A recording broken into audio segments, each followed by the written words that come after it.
கூண்டவர்களை விடுதலையாக்கும்படியாக தேவன் உலகத்தில் வெளிப்பட்டார் என்று யோவான் வெளிப்படுத்தினதை போல இன்றைக்கு ஆண்டவரை கற்றுண்ட ஜனங்கள் விடுவிக்கப்படும்படியாக ஆண்டவருடைய சமூகத்திலே எங்களை அர்ப்பணிக்கிறோம். பேசுவதாக வார்த்தை கூட விடுபடியாக அவை பரிசுத்த நாமத்தை மகிமைப்படும். எங்களுடைய கரத்தில் ஒப்பு கொடுக்கும். இதை பேசுகிறார் ஆசீர்வதித்தார் தாழ்த்தி விட கரத்தில் ஒப்பு கொடுக்கும். துதிக்கு மகிமையாவும் கேசுகிறது. அன்பர் இயேசு கிறிஸ்துவின் நாமத்தில் கேட்கிறோம் எங்கள் ஜீவனுள்ள நல்ல தகப்பனே. ஆமென். ஹல்லேலூயா ஹல்லேலூயா. யோவான் புஸ்தகம் 3ஆம் அதிகாரம் 8ஆம் வசனத்துடைய கடைசி பகுதியை வாசிக்க கேட்டோம். பிசாசுடைய கிரியைகளை அழிக்கும்படிக்கு தேவனுடைய குமாரன் வெளிப்பட்டார். ஹல்லேலூயா. ஆமென். அப்போஸ்தலனாகிய யோவான் ஆமென் சபைக்கு எழுதும் பொழுது சொல்லுகிற வார்த்தையை தான் இடத்திலே வாசித்து கேட்டிருக்கிறோம். யோவான் என்பது நமக்கு தெரியும். அவன் இயேசு கிறிஸ்துவுடைய மார்பிலே படுத்திருந்த மனிதன். ஹல்லேலூயா. அவ்வளவு நெருக்கமான ஒரு மனிதன் தான் அப்போஸ்தலனாகிய யோவான். அந்த யோவானுக்கு ஆண்டவரோடு உள்ள இருதயத்தின் துடிப்புகளை நன்றாக அறிந்திருந்த ஒரு மனிதன் தான் அப்போஸ்தலனாகிய யோவான் எழுதப்பட்டது. 12 சீசர்களை ஆண்டவர் தெரிந்து கொண்டிருந்தாலும் யோவானை ஆண்டவர் விசேஷமாக தன்னுடைய பக்கத்திலேயே உட்காரும்படி அனுமதி கொடுத்தார். அதை சொல்லாமா, நாம் எங்கே உட்கார்ந்தாலும் ஒரு நெருக்கமாய் உட்கார்கிற ஒரு பழக்கத்தை தேவ சமூகத்திலே கொண்டு வர வேண்டும். அல்லேலூயா சொல்லாமே. இயேசுவோடு உள்ள ஒரு நெருக்கம். மனிதர்களோடு நெருங்கி உட்கார்ந்தா நமக்கு பிரயோஜனம் இல்லை.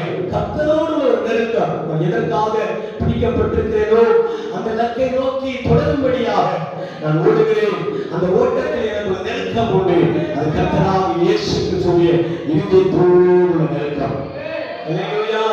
அந்த இருதய துடிப்புகளை அறிந்திருக்கிற ஒரு மனிதன் தான் அப்போஸ்தலனாகிய யோவான். அல்லேலூயா. அந்த இருதய துடிப்பை அறிந்திருந்த அந்த மனிதன் தான் 1ஆம் வசனம் 3ஆம் அதிகாரம் 1ஆம் வசனத்தை நீங்கள் வாசித்து பாருங்கள். அங்கே எழுதப்பட்டிருக்கிறது. அவர் வெளிப்படும் பொழுது வாசிங்கள். நாம் தேவனுடைய பிள்ளையாக இருக்கிறோம். 1ஆம் வசனம் வாசிங்கள். 3ஆம் அதிகாரம் 1ஆம் வசனம். நாம் தேவனுடைய பிள்ளைகள் என்று அழைக்கப்படுவதனாலே பிதாவானவர் நமக்கு பாராட்டின அன்பு எவ்வளவு பெரிதென்று பாருங்கள். உலகம் அவரை அறியாதபடினாலே நம்மையும் அந்த உலகம் என்ன செய்யவில்லை, அறியவில்லை. தொடர்ந்து வாசிங்கள். எனக்கு பிரியமானவர்களே, இப்பொழுது நாம் யாருடையவர்களாக இருக்கிறோம்? தேவனுடைய பிள்ளைகளாக இருக்கிறோம். இனி நாம் எவ்விதமாக இருப்போம் என்று இன்னும் வெளிப்படவில்லை. ஆகிலும் அவர் வெளிப்படும் பொழுது அவர் எந்த வண்ணமாக இருக்கிறாரோ நாம் அவருடைய நாம் அவரை தரிசித்ததினால் அவருக்கும் ஒப்பாயிருப்போம் என்று அறிந்திருக்கிறோம். அல்லேலூயா சொல்லாமா. அல்லேலூயா. நாம் எப்படிப்பட்டவர்களாக இருக்கிறோமோ அவர் வெளிப்படும் பொழுது நாமும் அவருடைய சாயலை போல மாறும்படியாகத்தான் ஆண்டவருடைய பிள்ளைகளாய் அழைத்திருக்கிறார். அல்லேலூயா சொல்லாமே. அவருடைய பிள்ளைகளாகும்படி நமக்கு யார் மூலமாக நமக்கு சாக்கியம் கிடைத்தது? குமாரனாகிய கிறிஸ்துவின் மூலமாக பிதாவின் பிள்ளைகளாய் மாறும்படிக்கு ஆண்டவர் நமக்கு என்ன செய்திருக்கிறார்? சாக்கியத்தை கொடுத்திருக்கிறார். அல்லேலூயா சொல்லாமா.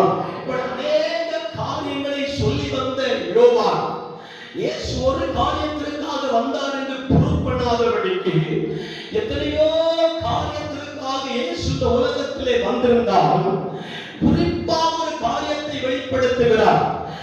உலகத்திலே பாவம் பிசாசினால் உண்டாயிருக்கிறது. அந்த பாவம் பிசாசினால் உண்டாயிருக்கிறபடினாலே பாவம் பிசாசாய் மாறுகிறது. அல்லேலூயா சொல்லாமா. அந்த பாவத்தின் அடிப்படை பிசாசாய் இருக்கிறபடினால் அவனுடைய டார்கெட் என்ன தெரியுமா? அவன் நம்முடைய ஜனத்தை கட்டி வைக்க வேண்டும் என்றார். அல்லேலூயா சொல்லாமா. அவரை கட்டி வைத்திருக்க வேண்டும் என்பதுதான் பிசாசுடைய பெரிய டார்கெட். அல்லேலூயா சொல்லாமே. அந்த வசனத்தை நாம் வாசிக்கும் போது பிசாசுடைய கிரியைகளை அழிக்கும்படியாகவே தேவனுடைய குமாரன் வெளிப்பட்டார். அல்லேலூயா சொல்லாமா? அவர் வெளிப்பட்டதனுடைய முக்கியமான காரியம் பிசாசின் கிரியைகள் ஒன்றை அழிக்கும்படியால். அல்லேலூயா சொல்லாமா? அல்லேலூயா சொல்லாமா? பிசாசுடைய கிரியைகளில் ஒன்று என்ன தெரியுமா? அவனால் நாம் கட்டப்பட்டிருக்கிறோம் என்பதை அறிந்து கொள்ள வேண்டும். அல்லேலூயா சொல்லாமா? நாம் உலகத்துக்குரியவர்கள் அல்ல. உலகம் நம்மை எதிர்த்து கொண்டே இருக்கிறது. உலகம் நமக்குள்ளே இருக்குமானால் நாம் உலகத்தோடு கட்டப்பட்டிருக்கிறோம் என்ற அர்த்தம். அல்லேலூயா. உலகத்தோடு கூட நாம் என்ன செய்யப்பட்டிருக்கிறோம்? கட்டப்பட்டிருக்கிறோம் என்ற அர்த்தம். அல்லேலூயா சொல்லாமா? கட்டப்பட்டிருக்கிறவனுக்கு எந்த சுதந்திரம் கிடையாது. இருக்கிறீங்களா? கட்டப்பட்டிருக்கிற மனிதனை சொல்லவில்லை. மனிதனை யாரும் சங்கிலி போட்டோ கயிறு போட்டு என்ன செய்ய முடியாது, கட்ட முடியாது. ஆனால் நம்ம உலகத்தில் ஒரு சம்பவம் இருக்கிறது. ஒரு படகை எடுத்துக் கொள்ளுங்கள். அந்த படகு நதியிலே ஓடுகிறதற்கு முன்பாக நீங்கள் உட்கார்ந்து கொண்டு போகட்டும் போகட்டும் என்று சொல்லிக்கொண்டே இருந்தால் அந்த படகு போகிறதில்லை. ஏனென்றால் அந்த படகு நதியோர கரையில் என்ன செய்யப்பட்டிருக்கிறது? ஒரு கயிற்றினால் கட்டப்பட்டு வைத்திருக்கிறது. அல்லேலூயா. கட்டப்பட்டு வைத்திருக்கிற வரைக்கும் நீங்கள் அந்த படகில் உட்கார்ந்து கொண்டு போகட்டும் போகட்டும் என்று சொன்னால் என்ன செய்யாது? போகவே போகாது. அல்லேலூயா சொல்லாமே? அது குறிப்பிட்ட பயணத்தை போய் என்ன செய்யாது? போய் எட்டி பிடிக்காது. அல்லேலூயா சொல்லாமா?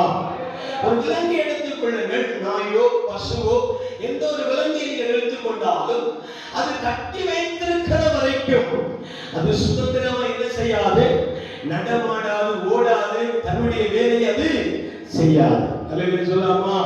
இதைத்தான் மனிதர்களையும் தன்னுடைய சுதந்திரமான வேலையை செய்ய விடாதபடிக்கு, மனிதன் சுதந்திரமாய் ஆண்டவரை ஆராதிக்க விடாதபடி, மனிதன் சுதந்திரமாய் கர்த்தரை தேட விடாதபடிக்கு பிசாசானவன் பல கோணங்களில் நம்மை கட்டி வைத்திருப்பான். அல்லேலூயா சொல்லாமா? அவனுக்கு கட்டி வைக்கக்கூடிய காரியங்களில் ஒன்று சரீரத்தை கட்டி வைப்பான். அல்லேலூயா சொல்லாமா? இரண்டாவது நம்முடைய மனதை கட்டி வைப்பான். அல்லேலூயா சொல்லாமா? மூன்றாவது நம்முடைய திறமைகளையும் நம்முடைய எஜுகேஷன்களையும் நம்முடைய எதிர்கால திட்டங்களையும் வகிக்க விடாதபடிக்கு நம்மை கட்டி வைத்திருப்பான். அல்லேலூயா சொல்லாமா? இதுதான் பிசாசுடைய முக்கியமான டார்கெட்டாகவே காணப்படும். அல்லேலூயா சொல்லாமே? அல்லேலூயா சொல்லாமா? நம்முடைய ஆவிக்குரிய வாழ்க்கையை நாம் எந்த விதத்திலே ஆண்டவர் நமக்கு குறிக்கப்பட்டிருக்கிற பயணத்தை மேற்கொள்ளும் போது, ஆண்டவர் கொடுத்திருக்கிற பயணத்தை நமக்கு கொடுத்திருக்கும் போது அதை செயல்பட முடியாமல் இருப்போமானால் நாம் சரீரத்திலே கட்டப்படாதிருந்தால் மனதிலேயாவது கட்டப்பட்டிருப்போம். அல்லேலூயா. மனதிலே கட்டப்படாதிருப்போமானால் பொருளாதார ரீதியிலே கட்டப்பட்டிருப்போம். பொருளாதார ரீதியிலே கட்டப்படாதிருப்போமானால் நம்முடைய திறமையிலே கட்டப்பட்டிருப்போம். அல்லேலூயா சொல்லாமா? எங்கேயோ ஒரு மூலையிலே நாம் கட்டப்பட்டிருக்கிறபடினாலே நாம் செயல்படாமல் தவித்துக் கொண்டிருக்கிற தேவ பிள்ளைகள் இருப்பீர்களானா? உங்களை பார்த்து தேவனாகிய கர்த்தர் அப்போஸ்தலனாகிய யோவான் சொல்லுகிறதை போல பிசாசுடைய கிரியைகளை அழிக்கும்படிக்கே மனுஷகுமாரன் வெளிப்பட்டார். அல்லேலூயா சொல்லாமா? அல்லேலூயா. பிசாசு எதற்காக வெளிப்பட்டிருக்கிறான்? நம்மை அழிக்கவும் கொல்லவும் முடிக்கவே அவன் என்ன செய்திருக்கிறான்? வெளிப்பட்டிருக்கிறான். ஆனால் தேவகுமாரனாகிய கிறிஸ்து அவனுடைய கிரியைகளை அழித்து அவனுடைய கட்டுகளை உடைத்து, அல்லேலூயா சொல்லாமா? அல்லேலூயா சொல்லாமா? அல்லேலூயா. இன்னொரு வசனத்தில் எழுதப்பட்டிருக்கிறது, ஞாபகம் இருந்தால் எடுத்து வாசியுங்கள். அவர் கட்டுண்டவர்களை விடுதலையாக்கவும். அல்லேலூயா. வசனம் சொல்லுங்க. கொலைக்கு நியமிக்கப்பட்டவர்களை உயிரோடு காக்கவும் ஆண்டவர் செய்திருக்கிறார். உலகத்திலே வந்திருக்கிறார். அல்லேலூயா சொல்லாமா? கட்டுண்டவர்கள் யாரோ அவர்களை விடுவிக்கும்படியாகத்தான் இயேசு இந்த உலகத்திலே வெளிப்பட்டார். அப்ப நாம் ஏதோ ஒரு விதத்திலே கட்டப்பட்டிருக்கிறோம். பிசாசினால் கட்டப்பட்டிருக்கிறோம், அசுத்தாவியால் கட்டப்பட்டிருக்கிறோம், நோயினால் கட்டப்பட்டிருக்கிறோம். அல்லேலூயா சொல்லாமா? வறுமையினால் கட்டப்பட்டிருக்கிறோம், வெறுமையினால் கட்டப்பட்டிருக்கிறோம். ஏதோ ஒரு சிச்சுவேஷன் நம்மை இருக்க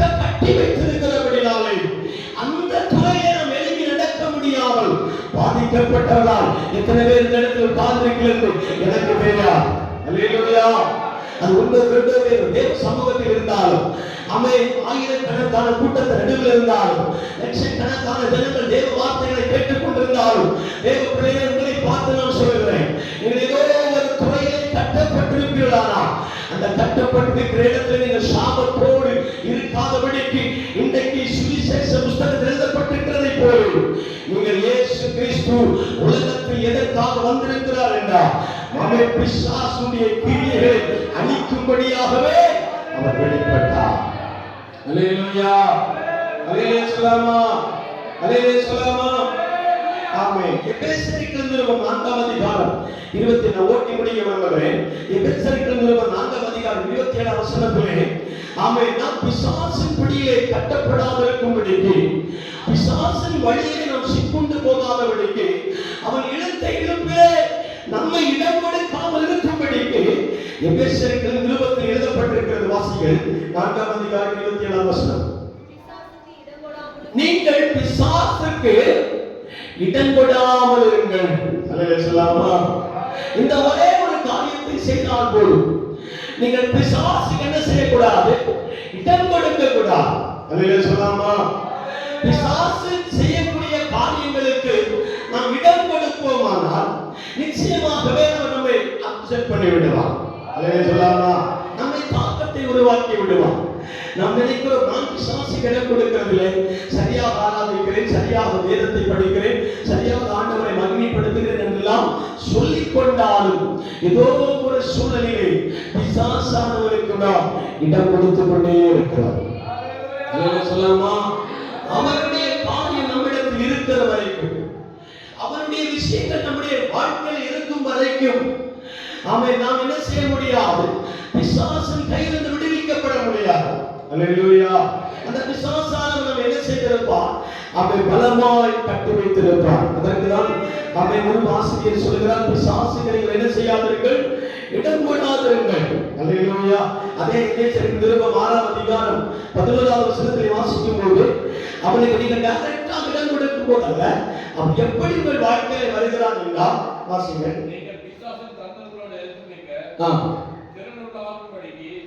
திராணி உள்ளவர்களாகும்படி. அல்லேலூயா. நீங்கள் பிசாசின் தந்திரங்களோடு எதிர்த்து நிற்க திராணி உள்ளவர்களாய் மாற வேண்டும். அல்லேலூயா சொல்லாமா?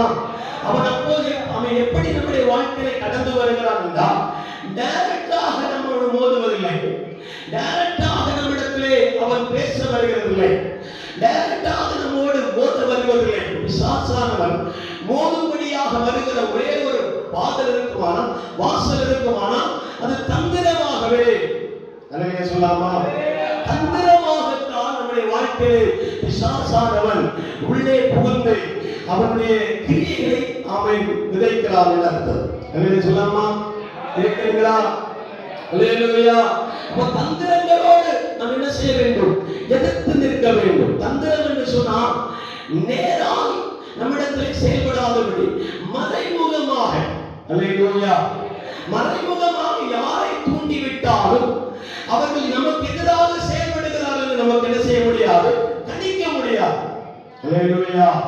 அல்லேலூயா சொல்லாமா? நமக்கு தான் வேட்டு வைக்கிறார்கள், நமக்கு தான் பிரச்சனை உருவாக்குகிறார்கள், நமக்காக தான் பிரச்சனை வளர்க்கிறார்கள், நமக்காக தான் சிலர் பிரச்சனைக்கு உருவாக்குகிறார்கள் என்பதை குறித்து நாம் அறிய முடியாது. அல்லேலூயா சொல்லாமா? அந்த கண்கள் பார்வையினாலே சில காரியங்களை புரிந்து கொள்ளாமல் இருக்கும்போது மனதின் பார்வையிலே சில காரியங்களை புரிந்து கொள்ளும்படியாக ஆண்டவர் நமக்கு என்ன செய்கிறார்? ஞானத்தை கொடுக்கிறார். அல்லேலூயா சொல்லாமா? அல்லேலூயா. பகுத்தறிவின் ஆவியை நமக்கு ஆண்டவர் என்ன செய்கிறார்? கொடுக்கிறார். அந்த ஞானத்தின் அடிப்படையிலே பிசாசானவன் இந்த கிரியை நம்மிடத்தில் கொண்டு வரும்போது, இந்த பேச்சை நம்மிடத்தில் கொண்டு வரும்போது, இந்த செயல்பாடுகளை நம்மிடத்தில் கொண்டு வரும்போது, இது என்னுடைய ஆவிக்குரிய வாழ்க்கைக்கு அவன் உகந்ததாக இருக்குமா? இந்த ஆவிக்குரிய வாழ்க்கை வளர்ச்சியா இருக்குமா?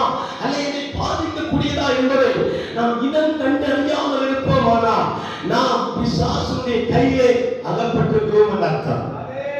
அல்லேலூயா சொல்லாமா? அவனுடைய கையிலே நாம் அகப்படாதபடிக்கு அவன் எடுத்திருக்கிற தந்திரங்களை நாம் அறிய வேண்டும். அல்லேலூயா. பிசாசின் தந்திரங்களை நீங்கள் அறியாதவர்கள் அல்லவே. அதே நிருபாசிரியர் சொல்லுகிறார், அப்போஸ்தலனாகிய பவுல் சொல்லுகிறார், நீங்கள் பிசாசின் தந்திரங்களை அறியாதவர்கள் அல்லவே. அல்லேலூயா, அல்லேலூயா சொல்லாமா. சபையாகட்டும், கர்த்தருடைய பிள்ளைகளாகட்டும், ஊழியக்காரர்களாகட்டும், யார் நம்மை போதிக்கிறவர்களாக இருக்கட்டும், நீங்கள் அழிந்து போக வேண்டும் என்று போதிக்க மாட்டார்கள். நீங்கள் அவனை சாபத்தில் போக வேண்டும் என்று போதிக்க மாட்டார்கள். அல்லேலூயா சொல்லாமா. நீங்கள் ஒன்றுமில்லாமல் போக வேண்டும் என்று போதிக்க மாட்டார்கள். உண்மையான போதகர் இருப்பான் என்றால் அவர்களை ஆசீர்வதியும் ஆண்டவரே, அவர்களோடு விரோதமாய் போராடுகிற பிசாசு வல்லமைகளை அழிக்க வேண்டும் ஆண்டவரே என்று சொல்லிதான் அவர்கள் ஜெபிப்பார்கள். அல்லேலூயா சொல்லாமா, அல்லேலூயா சொல்லாமா. அப்ப உங்களை அவன் தேவ சமூகத்திற்கு விலக்கி கொண்டே போகிறான் என்றால், நீங்கள் ஆலயத்துக்கு பல வாரங்கள் வராமல் போய் பல வருடங்களால் வராமல் உங்களை ஓரம் கட்டப்பட்டிருக்கிறீர்கள் என்றால், நீங்கள் ஜெயித்ததாக நினைக்க கூடாது. பிசாசானவன் செய்ய வேண்டிய வேலையை சரியாக செய்து விட்டான், அவன் ஜெயித்து விட்டான் என்று அர்த்தம். அல்லேலூயா சொல்லாமா. இருக்கிறீங்களா? அவன் செய்ய வேண்டிய நூலனமான அது எந்த வழி வந்ததுன்னே தெரியா, எப்படி வந்தானே தெரியா, எப்படி நமக்குள்ள பேசினானே தெரியா, எப்படி நம்மை திசை திருப்பினானே தெரியா. கடைசியில ஓலமிடும் போதுதான் தெரியும், கடைசியில கண்ணீர் வடிக்கும் போதுதான் தெரியும், கடைசியில பேசாமல் அவன் அழுகை அவன் அழுகுதல் நம்முடைய காதுகள் கேட்கும் போதுதான் தெரியும். நான் சிக்குண்டிருக்கிறேனே, கட்டப்பட்டிருக்கிறேனே. அல்லேலூயா சொல்லாமா. ஒரு நாயை கட்டுகிறதை போல சாத்தான் கட்ட மாட்டான். ஒரு படகு நம்முடைய கண்களுக்கு முன்பாய் கட்டப்பட்டிருக்கிறதை போல ஒரு சங்கிலினால் நம்மை கட்ட மாட்டான். அல்லேலூயா சொல்லாமா. அவன் முதலாவது நம்முடைய சிந்தனைகளை கட்டுவான், நம்முடைய சரீரத்தை கட்டுவான், நம்முடைய எண்ணங்களை கட்டுவான். அல்லேலூயா சொல்லாமா. நம்முடைய ஃபியூச்சரை அவன் கட்டுவான், நம்முடைய எதிர்கால திட்டங்கள் நாமே க்ளோஸ் ஆகும்படி அவன் கட்டுவான். அல்லேலூயா சொல்லாமா. அதை முறியடிக்கும்படியாக முதலாவது நாம் அறிந்திருக்க வேண்டிய காரியங்கள் பிசாசின் தந்திரங்களை அறிய வேண்டும். அல்லேலூயா. என்னோடு பேசுகிறவர்கள் நான் ஆலயத்துக்கு வர வேண்டும் என்று பேசுகிறார்களா? என்னோடு பேசுகிறவர்கள் நான் இந்த சபைக்கு வர வேண்டும் என்று சொல்லி பேசுகிறார்களா, இல்ல வரக்கூடாது என்று சொல்லி பேசுகிறார்களா என்பதை நாம் என்ன செய்ய வேண்டும்? ஆராய்ந்து பார்க்க வேண்டும். அல்லேலூயா சொல்லாமா. அது போதகனா இருந்தாலும் சரி, அது விசுவாசியா இருந்தாலும் சரி, அது உபதேசியா இருந்தாலும் சரி, யாருடைய வார்த்தையும் பிசாசான நுழைந்து நம்முடைய வாழ்க்கையை சத்ருவான விதைக்கிற அனைத்து விதைகளும் கட்டுகிறாய் மாறக்கூடாது. அல்லேலூயா சொல்லாமா, அல்லேலூயா சொல்லாமா, அல்லேலூயா சொல்லாமா. அப்ப அந்த தந்திரங்களோடு எதிர்த்து நிற்க வேண்டும். அந்த தந்திரங்களை பாலிஷ் பண்ணிட்டு இருக்க கூடாது. அல்லேலூயா. அந்த தந்திரங்களை என்ன செய்ய வேண்டுமா? எதிர்த்து நிற்க வேண்டும், பாலிஷ் பண்ணிட்டே இருக்க கூடாது. பிசாசு வந்து போ பிசாசே போ சாத்தானே நான் போக மாட்டான். அல்லேலூயா சொல்லாமா. பிசாசு பார்த்து என்ன செய்யணும் சொல்லணுமா? போ பிசாசே போ பிசாசே சொன்னா என்ன செய்ய மாட்டான், போக மாட்டான். ஒரு முறை அவன் அப்போஸ்தலனாகிய பவுலுடைய கையிலே ஒரு அனல் என்ன செய்தது? பகை பிடித்தது. அது விஷ பாம்பாக இருந்தது. அந்த பாம்பு அவனை கப்பி பிடித்த உடனே போ பாம்பே போ பாம்பு சொல்ல. அல்லேலூயா சொல்லாமா. உடனே என்ன செய்தா? உடனே விட்டா. அது அக்கினியில விழுந்து என்ன செய்தது? இறந்து போனது. அல்லேலூயா சொல்லாமா. சுதாரிக்கிறதுக்கு முன்பாகவே நானும் நீங்களும் சத்துருடைய வார்த்தையா பாரப்பா என்று சொல்ல வேண்டும். அல்லேலூயா. இருக்கிறீங்களா? அல்லேலூயா சொல்லாமே. சுதாரிக்கிறதுக்கு முன்பாக நாம் என்ன செய்ய வேண்டும்? அந்த வார்த்தையை பயன்படுத்த வேண்டும். இரண்டாவது வாசிகள் மார்க் சுவிசேஷம் 4ஆம் அதிகாரம் 15ஆம் வசனத்தை வாசிப்போம். மார்க் சுவிசேஷம் 4ஆம் அதிகாரம் 15ஆம் வசனம். வசனத்தை கேட்டவுடனே அவருடைய இருதயத்தில் விதைக்கப்பட்ட வசனத்தை எடுத்து போடுகிறான். அல்லேலூயா சொல்லாமா. இரண்டாவது சாத்தான் முதல்ல தந்திரத்தோடு அந்த மனிதனோடு செயல்படுவான். இரண்டாவது நாம் பார்க்கிறோம், அவன் பிசாசானவன் நம்முடைய காதுகள், நம்முடைய இருதயத்தில், நம்முடைய குடும்பத்திற்காக, நம்முடைய எதிர்காலத்திற்காக விதைக்கப்பட்டிருக்கிற வசனம் நம்முடைய இருதயத்தில் தங்க விடாதபடிக்கு இந்த வசனத்தை என்ன செய்வான்? பொறுக்கிக் கொள்வான். அல்லேலூயா. அல்லேலூயா சொல்லாமா. இந்த வசனம் எங்கே இருக்க வேண்டியது? நம்முடைய இருதயத்தில் இருக்க வேண்டியது. அல்லேலூயா.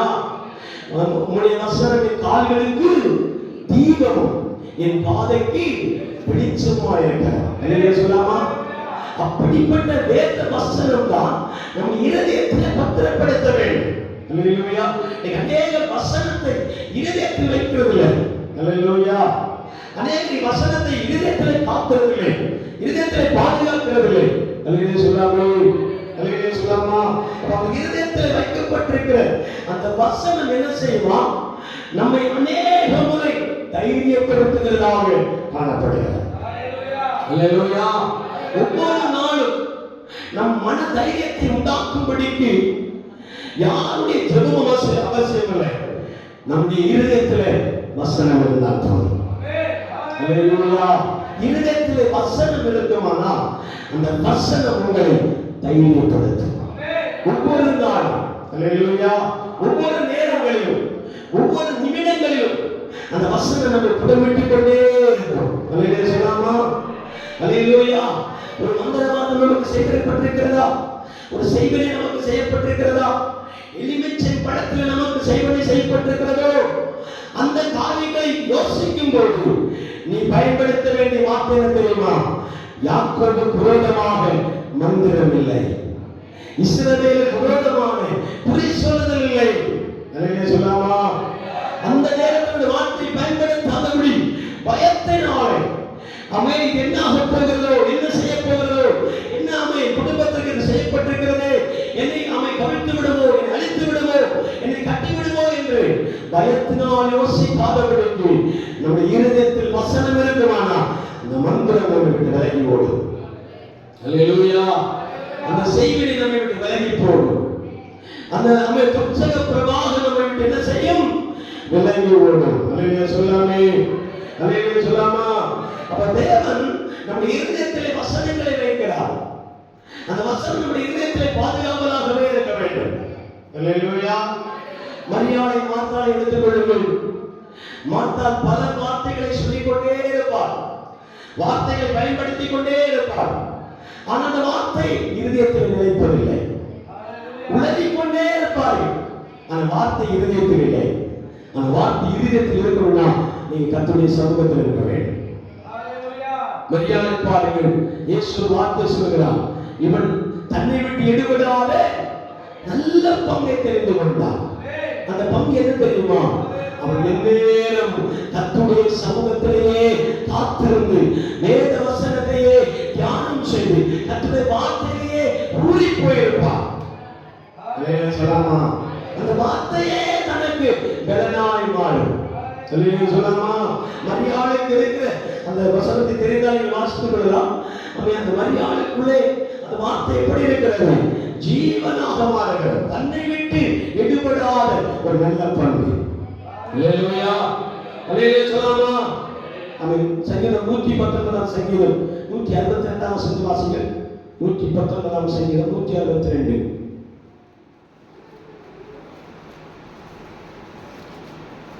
சங்கீதம் 162 சங்கீதம் 119 சங்கீதம் 162.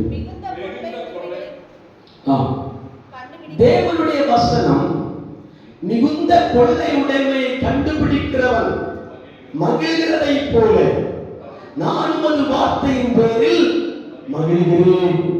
அல்லேலூயா சொல்லலாமா. அல்லேலூயா சொல்லலாமா. கர்த்தருடைய வார்த்தையின் பேரில் நம்ம எப்படி இருக்கணும்? மிகுந்த பொருளை கொள்ளையிடுகிறவன் எப்படி சந்தோஷப்படுவான்? அவன் கொள்ளையிடுகிறவன் எப்படி அந்த வார்த்தை அந்த பொருளை குறித்து சந்தோஷப்படுகிறானோ அந்த சந்தோஷத்திலும் அதிகமான சந்தோஷம் நம்முடைய வார்த்தையின் இருதயத்தில் வரும்போது சந்தோஷம் உண்டாக வேண்டும். அல்லேலூயா சொல்லாமா. அல்லேலூயா சொல்லாமா. இன்னொரு வசனத்தை வாசிப்பார்களா? அவன் முதலாவது கர்த்தருடைய வார்த்தையை நம்முடைய இருதயத்தில் பாதுகாக்க வேண்டும். இரண்டாவது ஆண்டவருடைய வார்த்தை நாம் கொள்ளையிடுகிறவருடைய சந்தோஷத்தை பார்க்க மிகுந்த சந்தோஷம் நமக்குள்ளே உண்டாக வேண்டும். மூன்றாவதாக கொலோசியர் நிருபம் 3ஆம் அதிகாரம் 16ஆம் வசனத்தை வாசிக்க. கொலோசியர் நிருபம் 3ஆம் அதிகாரம் 16ஆம் வசனம். அந்த வசனத்தை சகல ஞானத்தோடு பரிபூர்ணமாய் என்ன செய்ய வேண்டுமா? நமக்குள்ளே காத்துக் கொள்ள வேண்டும். என்ன சொல்லாமா? வார்த்தையை ஆமென் அங்கு ஒரு வார்த்தை இங்கு ஒரு வார்த்தையாக நம்ம செய்யக்கூடாது. வாசிக்க கூடாது. அந்த வார்த்தை சகல ஞானத்தோடு பரிபூரண வாசிக்க. கொலோசியர் 3:16 கிறிஸ்துவனுடைய வசனம் உங்களுக்குள்ளே சகல ஞானத்தோடு பரிபூரணமாய் என்ன செய்ய வேண்டும்? வாசமாய் இருக்க வேண்டும். அல்லேலூயா சொல்லாமா? கிறிஸ்துவின் வசனம் நமக்குள்ளே சகல விதமான ஞானத்தோடு பரிபூரணமாகவும் நமக்குள் வாசமாய் இருக்க வேண்டும். அல்லேலூயா சொல்லாமா? அல்லேலூயா. அப்ப இன்னொரு வசனத்தை வாசிக்கிறோம். யோபு சொல்கிறார் 23:12 உமது வசனத்தை நான் என்னுடைய ஆகாரத்தை பார்க்கும் பத்திரப்படுத்துகிறேன். இந்த வசனத்தை வாசிக்க பார்க்கலாம்.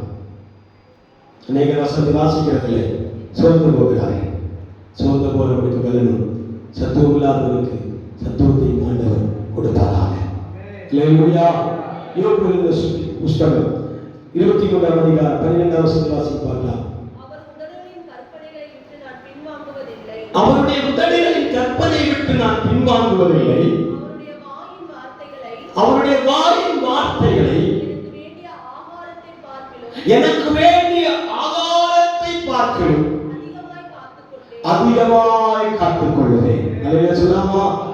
அவருக்கு வேண்டிய ஆகாரத்தை பார்க்கிறோம். அவருடைய வார்த்தையை எப்படி செய்வா? அதிகமாய் காத்துக்கொள்கிறேன். நம்ம 3 வேளை நமக்கு உணவு இருக்கிறது. காலை, மதியம், இரவு. அதுக்கு வேலும் இருக்கலாம். ஒரு வேளை 3 வேளை 5 வேளையை மாற்றுகிறவர் உண்டு. அல்லேலூயா சொல்லாமா? அல்லேலூயா. அதை தவறாமல் இந்த காலை என்ன, மத்தியானம் என்ன, இரவு என்ன என்று சொல்லி டிபேட் பண்ணி என்னென்ன சாப்பிட வேண்டும் என்று சொல்லி அதை குறித்து ஒரு பெரிய அக்கறையோடு நாம் இருக்கிறோம். அல்லேலூயா. அந்த அக்கறை நடுவில் யோபு சொல்லுகிறார், எனக்கு இருக்கிற மிகுந்த ஆகாரத்தை பார்க்கிறோம், தினசரி ஆகாரத்தை பார்க்கிறோம், உம்முடைய வசனத்தை நான் என்ன செய்வேன்?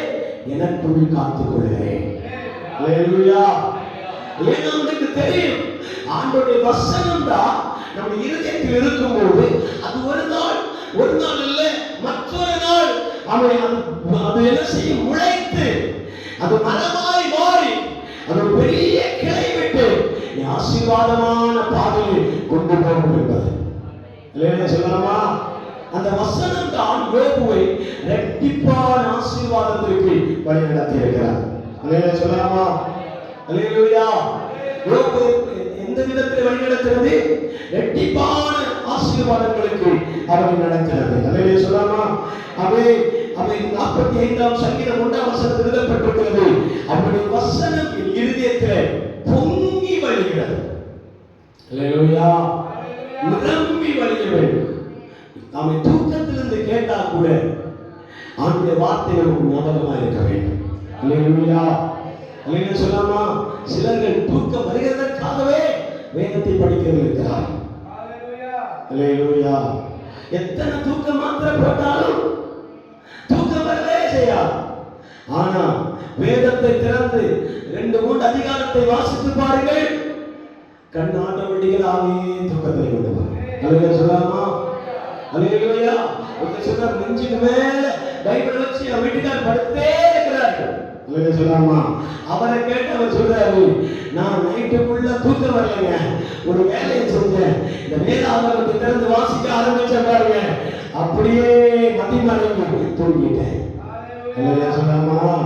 அல்லேலூயா. மதிமறைந்து தூங்கிட்டேன். அதற்காகவே பயன்படுத்துகிறவர்கள் இருக்கிறார். அதற்காக பயன்படுத்தப்படுவது ஆண்டவர் வசனத்தை கொடுக்கவில்லை. ஆண்டவர் இதற்காக ஆண்டவர் வேதாகமத்தை நமக்கு கொடுக்கப்பட 40 பேர்கள் தியாகம் செய்து கண்ணீர் சிந்தி அடிபட்டு உடைபட்டு அவன் ரத்த சாட்சிகள் மூலமா வேதாகமம் நம்ம கரங்களிலே கொடுக்கப்பட்டிருக்கிறார். அல்லேலூயா. இந்த வசனத்தை ஒவ்வொன்றை வாசித்து பாருங்கள். அந்த வசனத்துக்கு பின்னாக தியாகம் செய்தவுடைய அவன் பலன் நம்முடைய சந்ததிகள் அனுபவிக்கும். புரிந்தவர்களுக்காக ஸ்தோத்திரம். அல்லேலூயா. அல்லேலூயா சொல்லாமா? வசனத்துக்கு மாறாய் பேசினாலும் இந்த வார்த்தையில ஜீவன் உண்டு என்று சொல்லி நான் பேசுகிறேன். அல்லேலூயா சொல்லாமே? அல்லேலூயா சொல்லாமா? இந்த வசனத்தை நீங்க ஒவ்வொன்றாக எடுத்து தியானம் செய்து பாருங்கள். அது நீங்கள் தியானம் செய்ததனால் உங்களை ஆசீர்வதிக்க போவதில்லை.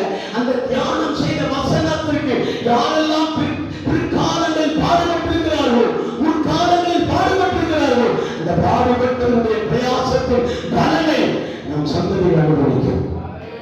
நாம் அனுபவிப்போம். அல்லேலூயா சொல்லாமே இருக்கிறீங்களா? அல்லேலூயா சொல்லாமா? அந்த வசனத்தில் அவ்வளவு நிலை இருக்கிறார், அவ்வளவு பாடுகள் இருக்கிறார், அவ்வளவு கண்ணீர்கள் இருக்கிறார். அல்லேலூயா சொல்லாமா? ஆண்டவர் நம்மை பார்த்து என்ன சொல்லுகிறார்? அவனுடைய வசனம் நம் இருதயத்திலே அவன் பதிந்திருக்க வேண்டும், அவன் நிறைவாய் மாற வேண்டும். அல்லேலூயா சொல்லாமா? அல்லேலூயா சொல்லாமா? ஆகாரத்தை பார்க்கிறோம், கர்த்தருடைய வேதத்தை நான் அதிகமாக எனக்குள் காத்து வைத்திருக்க வேண்டும். அல்லேலூயா சொல்லாமே? அல்லேலூயா சொல்லாமா? அல்லேலூயா. இன்னொரு சம்பவத்தை மட்டும் நான் வேகமாக சொல்லி முடிக்க விரும்புகிறேன். யோவான் சுவிசேஷம் 15ஆம் அதிகாரம் 7ஆம் வசனத்தை நீங்கள் வாசிப்பார்களா? யோவான் சுவிசேஷம் 15ஆம் அதிகாரம் 7ஆம் வசனம். நீங்கள் என்னிலும் என் வார்த்தை உங்களிலும் நிலைத்திருந்தால் நீங்கள் கேட்டுக்கொள்வது எதுவோ அது உங்களுக்கு செய்யப்படும். அல்லேலூயா சொல்லாமா? அல்லேலூயா. நீங்கள் என்னிலும் என் வார்த்தை உங்களிலும் நிலைத்திருந்தால் நீங்கள் ஜெபிக்கிற எல்லா காரியங்களும் கேட்கப்படும். அல்லேலூயா சொல்லாமா? அதனாலதான் வார்த்தை நமக்கு இருக்க வேண்டும் என்று ஆண்டவர் விரும்புகிறார். அல்லேலூயா சொல்லாமா?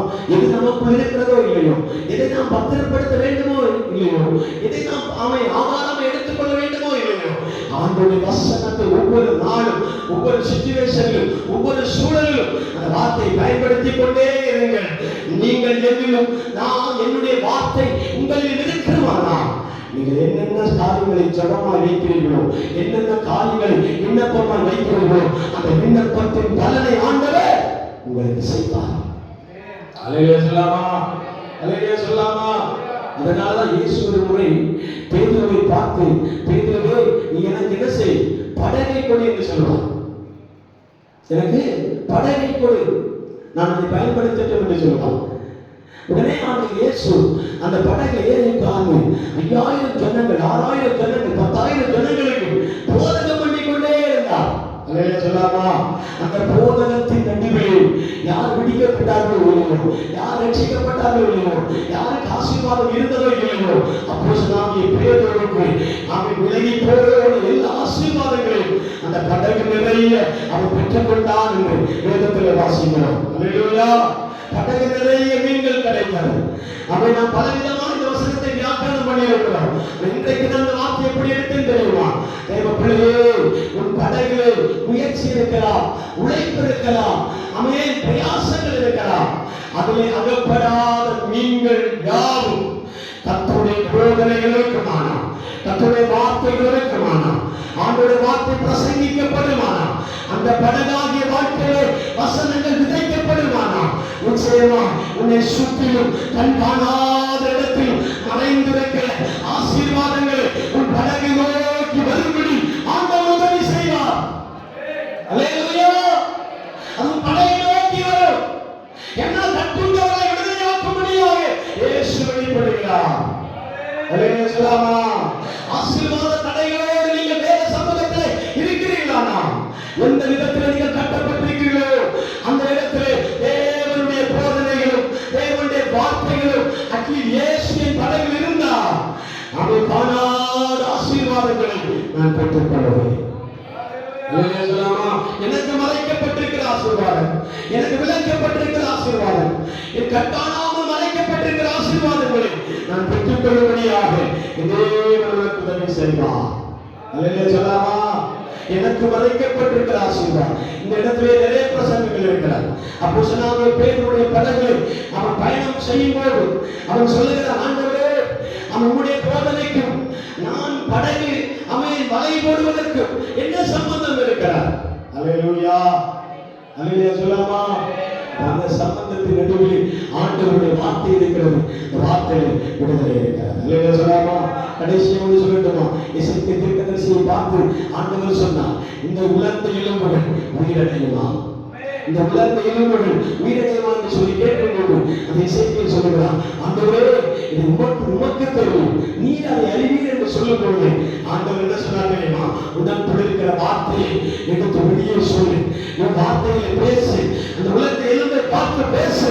உன்னுடைய இதயத்தில் மறைக்கப்பட்டிருக்கிற, உன் உள்ளத்தில் மறைக்கப்பட்டிருக்கிற அவனுடைய வார்த்தையை எடுத்து உரைத்துக்கோ. வார்த்தைகள் பயன்படுத்தும் போது உணர்ந்து போயிருக்கிற எலும்புகளை ஆண்டவர் உயிரிழ பண்ணுவார். உணர்ந்து கிடக்கிற எலும்புகளை ஆண்டவர் உயிர் பற்றி எலும்பு செய்வார். எல்லாம் கண்களை எடுப்போமா, எல்லாம் கரங்களை தோண்டி ஆண்டவரை மறுபடியும் உணர்ந்து போய் கிடக்கிற எலும்புகள் ஆண்டவரே வெகு நாட்களாக